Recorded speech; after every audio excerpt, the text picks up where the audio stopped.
नमस्कार। मैं प्रयागराज से चंद्रशेखर अरोड़ा, एमएसएमई कंसल्टेंट एवं मोटिवेशनल ट्रेनर बोल रहा हूँ। जैसा कि आप लोगों को विदित है कि स्वरोजगार आज एक बढ़ती हुई उम्मीद है। भारत की बढ़ती अर्थव्यवस्था में सिर्फ कृषि के बाद स्वरोजगार ही ऐसा माध्यम है जो भारत की इकोनॉमी को आगे बढ़ाएगा। स्वरोजगार में सोचते तो बहुत लोग हैं, लेकिन उस पर आगे आने के रास्ते बड़े दुर्गम अब तक रहा करते थे। लेकिन जब से एमएसएमई मिनिस्ट्री ने इसमें ध्यान देना शुरू किया है और इस पर फोकस करना शुरू किया है, लोगों में स्वरोजगार में ट्रेनिंग भी हुई है, लोगों में इसमें आगे बढ़ने की भावना भी आगे बढ़ी है और सफल उद्यमी भी हम अपने समाज में देख पा रहे हैं और इकोनॉमी में भी बढ़ोतरी हो रही है। व्यवसाय के चुनाव के बाद व्यवसाय भले ही आप प्रोप्राइटरशिप में करें, यानी एकल व्यवसायी को करें, या पार्टनरशिप में करें, या कंपनी बना के करें, आपको एक संगठन ढांचा तो बनाना पड़ेगा। संगठन ढांचा बनाए बगैर आप अपने स्वरोजगार को आगे नहीं बढ़ा पाएंगे। संगठन ढांचा बनाने के लिए मान लीजिए आप एक नया उद्यमी अगर कंपनी बनाना चाहता है तो उसके लिए अत्यंत खर्चीला माध्यम हो जाएगा, खर्चीला तरीका हो जाएगा। इसके लिए सरकार ने एमएसएमई रजिस्ट्रेशन, जिसको उद्यम रजिस्ट्रेशन भी कहते हैं, जो कि सरकार की एमएसएमई वेबसाइट पे उपलब्ध है। और वैसे तो आधिकारिक तौर पर इसमें कोई फीस सरकार को नहीं दे है, लेकिन अगर आप किसी प्रोफेशनल से आप ये काम कराते हैं तो नॉमिनल फीस आप दे सकते हैं।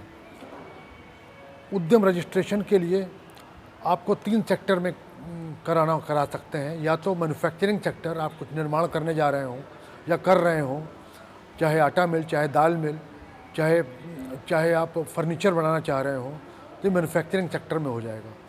अगर आप सर्विस सेक्टर में, मान लीजिए ब्यूटी पार्लर है, रेस्टोरेंट है, ये सब सर्विस सेक्टर में आता है। और अभी हाल में ही कोरोना के बाद से, कोविड-19 के बाद से सरकार ने इसमें ट्रेडिंग के लिए भी रास्ते खोल दिए हैं। ट्रेडिंग के लोग भी ट्रेडिंग जो कर रहे हैं, ट्रेडिंग अर्थात माल खरीद के बेच देना, उनके लिए भी उद्यम रजिस्ट्रेशन बनाना सुलभ हो गया है। आप वेबसाइट पर जाने के बाद उद्यम रजिस्ट्रेशन का एक फॉर्मेट आएगा, उसमें आप अगर जाएंगे तो क्लिक करने के बाद आपका फॉर्म खुल जाएगा। फॉर्म में जो जानकारी मांगी जाएगी, आप पहले से पैन कार्ड, आधार कार्ड, बैंक का डिटेल रख के बैठें और उसमें निम्न सूचनाएं ली जाती हैं। आपका व्यक्तिगत नाम क्या है, पता क्या है, व्यवसाय क्या है में इसमें एनआईसी कोड मांगते हैं, यानी इंडस्ट्रीज़ कोड। आपकी गतिविधि के कई कोड्स होते हैं। मान लीजिए आप आटे से संबंधित काम करना चाहते हैं, तो आटा पैकिंग करेंगे कि आटा मैन्युफैक्चरिंग करेंगे, गेहूँ के माध्यम से आटा मैन्युफैक्चरिंग करेंगे, ये उसमें बताना होता है क्लियर कट। तो एनआईसी कोड बड़ा ही महत्वपूर्ण सेगमेंट है, जिसमें आपको सावधानी से भरना होगा, वरना गलत हो जाता है। इसके अलावा आपको कॉस्ट ऑफ मशीनरी, जैसा कि एमएसएमई की परिभाषा के अनुसार मशीनों का वैल्यू देना ज़रूरी है। कॉस्ट ऑफ मशीनरी देना पड़ेगा, नंबर ऑफ़ स्टाफ देना पड़ेगा।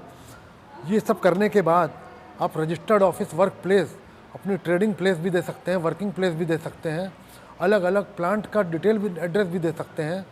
जितना बड़ा व्यापार आपका होगा उसको विस्तार आप दे सकते हैं। इसके फ़ायदे क्या हैं? एमएसएमई रजिस्ट्रेशन के पहला फ़ायदा तो ये है कि वन टाइम रजिस्ट्रेशन है।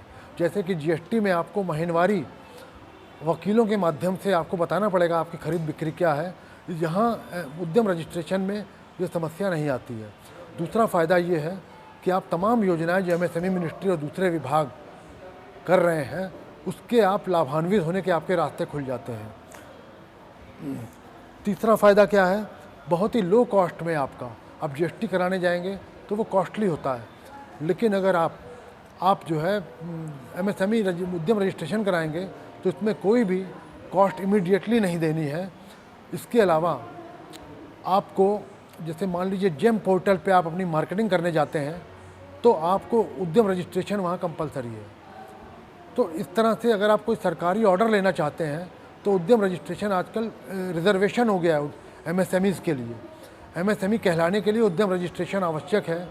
इन्हीं शब्दों के साथ इसके महत्व को बताते हुए मैं अपनी बात को समाप्त करते हुए ये उम्मीद करता हूँ कि आप सभी लोग, शुरुआती जो नए उद्यमी हैं, इसमें एमएसएमई रजिस्ट्रेशन को ज़रूर कराएं और लाभान्वित हों। धन्यवाद।